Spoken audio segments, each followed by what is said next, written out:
Me llamo Elena Navarro. Y el día en que se suponía que iba a casarme con el hombre que creía amar, vi a su familia humillar a mi padre como si fuera un extraño que había entrado al lugar equivocado. Sonreían mientras lo hacían. Y esa fue la parte que todavía no puedo olvidar. No fue escandaloso. No fue dramático. Fue silencioso. Educado. Cruel de una manera que solo ciertas personas saben ser.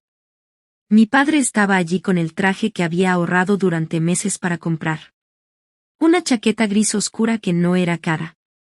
Zapatos lustrados con tanto cuidado que casi parecían nuevos. Y aún así, lo miraban como si no perteneciera allí. Tenía las manos cruzadas frente a él. Los hombros encogidos. Como si estuviera intentando hacerse más pequeño. Y mi madre, seguía sonriendo a través de unas lágrimas que pensaba que nadie podía ver. Yo estaba al otro lado del salón con un vestido blanco que costaba más que cualquier cosa que hubiera tenido en mi vida, y por primera vez, sentí vergüenza. No de ellos. De mí. Porque en el fondo, yo sabía que algo estaba mal mucho antes de ese momento. Solo seguí diciéndome que el amor lo arreglaría. Y estaba equivocada. Y antes de contarte lo que hice delante de todos esa noche, necesitas entender por qué ese momento cambió todo. Porque esa boda no se destruyó en una sola noche.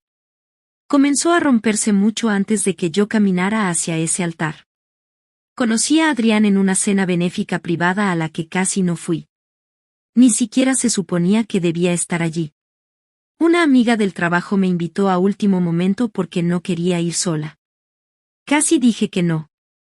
Debía haberlo hecho. Él estaba de pie cerca del balcón cuando nos conocimos. Traje perfecto. Sonrisa fácil. Esa clase de confianza que nunca pide permiso para entrar en una habitación. Me miró como si yo fuera la única persona allí. Y para alguien como yo, eso importaba más de lo que quiero admitir. Porque toda mi vida, había sido invisible. No para extraños. Para las personas más cercanas a mí. Crecí en un pequeño apartamento encima del taller de mi padre. Él reparaba relojes. Sobre todo antiguos. De esos que la gente llevaba porque significaban algo. No porque valieran algo. Solía sostener esas pequeñas piezas rotas entre sus manos como si fueran historias frágiles. Y siempre decía lo mismo. Todo puede repararse si a alguien le importa lo suficiente.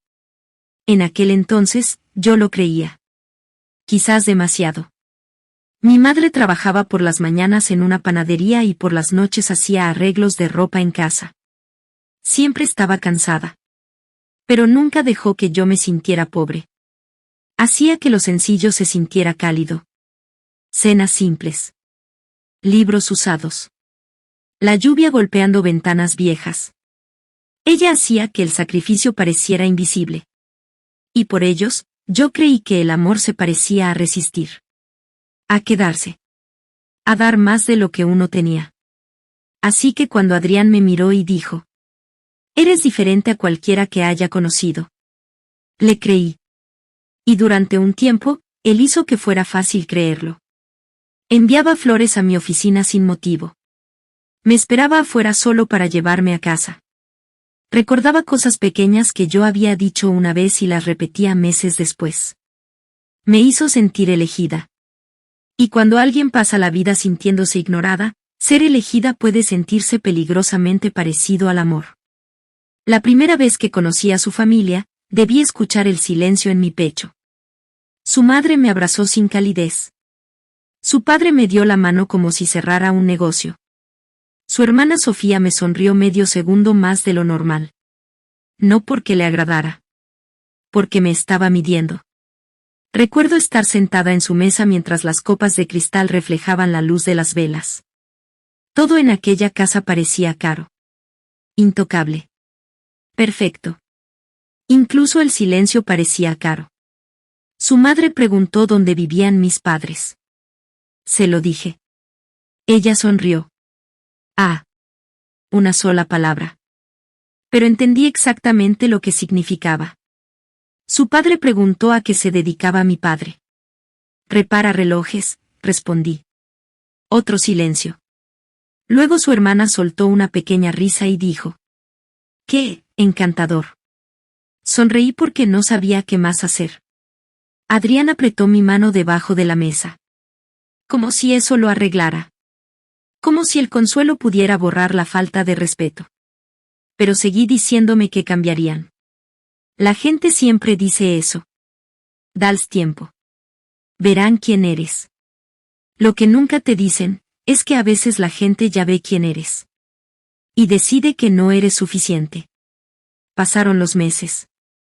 Y luego los comentarios se volvieron más difíciles de ignorar. Cosas pequeñas. Cortes diminutos. Siempre disfrazados de preocupación. ¿Estás segura de que Elena se sentirá cómoda entre nuestros invitados? Algunas familias no encajan en estos ambientes. Espero que tus padres entiendan el nivel del evento. El nivel.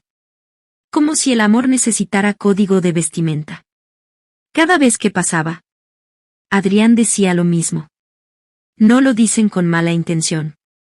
Pero nunca les pidió que se detuvieran. Y eso debió decirme todo. Aún así, me quedé. ¿Por qué dejar a alguien que amas puede sentirse más difícil que perderte a ti misma? Llegó el día de la boda envuelto en rosas blancas y luz dorada. Todo parecía irreal. Música suave. Copas de champán. Sonrisas perfectas. La gente susurraba lo hermoso que se veía todo. Y desde afuera, lo era. Pero recuerdo estar frente al espejo antes de la ceremonia, mirando mi propio reflejo, y sintiendo que estaba viendo la vida de otra persona. Mi madre acomodó mi velo con manos temblorosas. Mi padre estaba en la puerta sonriendo como si intentara no llorar. Y por un momento, casi olvidé todo. Porque cuando me miró con orgullo. No por el vestido. No por el lugar. Solo porque yo era su hija. Y ese tipo de amor, no lo entiendes hasta que alguien lo humilla. La ceremonia fue hermosa. Al menos eso dijo todo el mundo. Yo casi no la recuerdo. Recuerdo la voz de Adrián. Recuerdo a mi padre besando mi frente. Recuerdo a mi madre llorando. Y recuerdo pensar, quizás estaba equivocada. Quizás todo estaría bien. Entonces empezó la recepción. Y todo cambió. Lo noté desde el otro lado del salón. Un camarero se acercó a mis padres. Les habló en voz baja. Señaló hacia atrás. Lejos de las mesas principales. Cerca de la puerta de la cocina. Al principio, pensé que era un error. Hasta que vi a la madre de Adrián observando. Sonriendo. Empecé a caminar hacia ellos. Pero Sofía se puso delante de mí. Elena, primero las fotos. Cuando volví a mirar, mis padres ya estaban caminando. Y la manera en que mi padre caminó en ese momento, como fingiendo no darse cuenta, me dolió más que si hubiera mostrado rabia. Los encontré minutos después. Sentados solos en una mesa pequeña junto a la entrada del servicio. Sin flores. Sin velas. Sin tarjetas. Cada vez que la puerta de la cocina se abría, el ruido y el calor caían sobre ellos. Mi madre miraba sus manos. Mi padre me vio y forzó una sonrisa. No pasa nada, dijo. Y eso me rompió. Porque la gente buena siempre dice que no pasa nada, cuando son ellos quienes están siendo heridos. Entonces apareció la madre de Adrián a mi lado. Pensamos que aquí estarían más cómodos. Cómodos. Giré lentamente. Y detrás de ella, varios invitados sonreían. Mirando. Disfrutándolo. Su hermana miró a mi padre y se rió. Por un momento pensé que era parte del personal. Y se rieron. De verdad se rieron. Miré a Adrián. Estaba allí. Observando. Y durante un segundo eterno, lo esperé. Que defendiera a mis padres. Que me defendiera. Que dijera algo. No lo hizo. Sonrió. Apenas. Y en ese momento, dejé de ver al hombre que amaba. Y empecé a ver al hombre que realmente era. Algo dentro de mí se quedó completamente quieto. No roto. No destruido. Quieto. Porque a veces el corazón no se rompe con ruido. A veces simplemente decide en silencio, que ya terminó. Caminé hasta el escenario. Tomé el micrófono. Y poco a poco el salón quedó en silencio. Podía sentir cientos de ojos sobre mí. Pero por primera vez esa noche, no estaba nerviosa. Estaba clara. Miré a mi padre. Luego a mi madre. Luego a la familia con la que casi me unía. Y dije: necesito agradecerles a todos. La gente sonrió. Pensaron que iba a hacer un brindis. Los dejé creerlo durante un segundo. Luego dije: porque esta noche me dieron un regalo que casi nunca recibí. El salón quedó inmóvil. Me mostraron exactamente quiénes son. Nadie se movió. Adrián susurró mi nombre. Lo ignoré. Miré a su madre. Se burló del hombre que pasó su vida entera asegurándose de que yo nunca me sintiera pequeña. Miré a su hermana. Se rió de la mujer que me enseñó lo que significa la dignidad. Luego miré a Adrián. Y tú te quedaste allí mirando cómo pasaba. El silencio se volvió pesado. Real. Y entonces dije las palabras que nadie esperaba. Esta boda se terminó. Se escucharon jadeos. Susurros. Impacto.